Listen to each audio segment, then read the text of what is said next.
Neil சிலை அகற்றும் போராட்டம் பற்றி பார்க்கலாம். இந்த போராட்டம் 1927 நடந்திருக்கும். இந்த நீல் அப்படிங்கிறவங்க யாருன்னு பார்த்தோம்னா, இவங்க ஒரு பிரிட்டிஷ் இராணுவ தளபதி. 1857 காலகட்டத்தில் இவங்க மதராஸ் காலாட்படையில் இருந்திருப்பாங்க.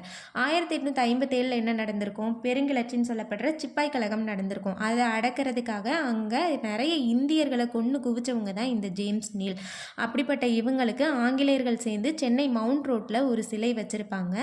இந்த சிலையை அகற்ற கோரி நடந்த போராட்டத்துக்கு பேர் தான் நீல் சிலை அகற்றும் போராட்டம்.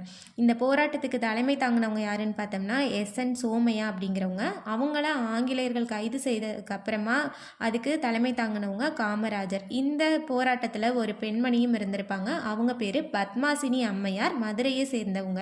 1927 இந்த சிலையை அகற்றிட்டாங்களா அப்படின்னு கேட்டால் இல்லை. 1937, அதாவது அதுக்கப்புறம் ஒரு 10 வருஷம் கழிச்சு 1937 ராஜாஜி சென்னை முதல்வராக பொறுப்பேற்ற போது இந்த நீல் சிலையை அகற்றி சென்னை அருங்காட்சியகத்தில் கொண்டு போய் வச்சுருப்பாங்க. இந்த கண்டென்ட் உங்களுக்கு யூஸ்ஃபுல்லாக இருந்திருக்கும்னு நினைக்கிறேன். இது மாதிரி நிறைய பார்க்க என்னோட இந்த சேனலை சப்ஸ்கிரைப் பண்ணிக்கோங்க. தேங்க்யூ.